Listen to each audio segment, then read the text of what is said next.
Hello everyone, it's Doug McGuff with Ultimate Exercise, Body by Science, and drmcguff.com. Just wanted to take a quick moment to drop a recommendation to you. And this one comes from Doug Holland.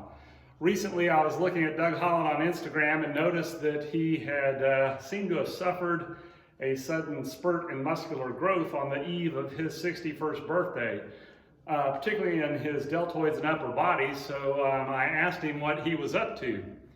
And he said that he had been doing a specific protocol of rest pause, a variation of Dante Trudeau or Borg Forelli's myo reps, but with a special twist that I never included in my rest pause training before.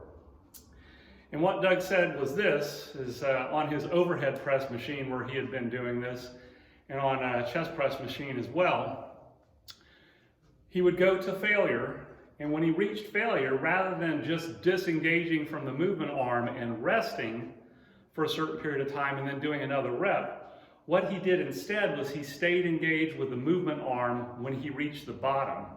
And once he reached the bottom of the movement arm on the machine, he made certain to not let the slack out of the machine.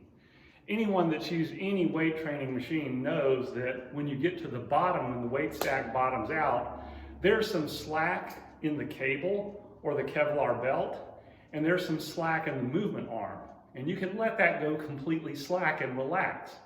Instead, what Doug says to do is when you reach the bottom of that movement, rest the weight stack down, but do not let any slack out of the system. So you keep the tension, however slight, in the cable or the Kevlar belt so it does not go slack, and also not allow any play in the movement arm. And then from that position, you rest, in air quotes, long enough so that you can complete an extra rep.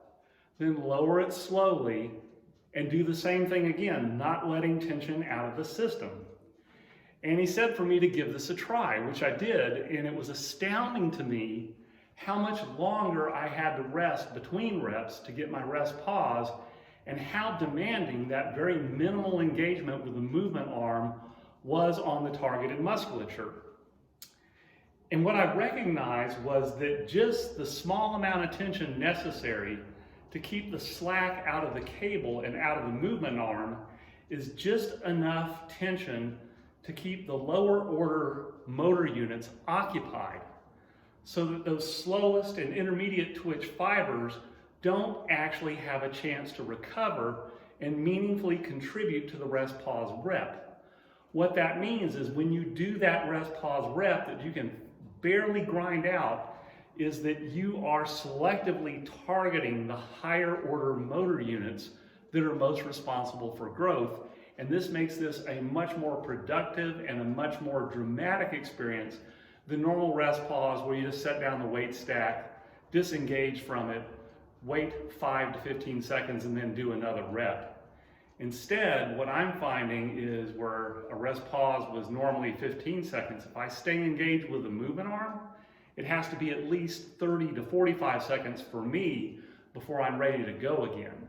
But when I do go again, I can feel that those lower order motor units have stayed occupied by that low tension engagement and are no longer contributing to that rest pause rep, and it's solely up to those higher order motor units, which is what you're really targeting when you're doing rest pause reps. So this tip comes from Doug Holland. I want y'all to give it a try. I think you'll be impressed. So for Ultimate Exercise, Body by Science, drmcguff.com. I'll see you guys the next time.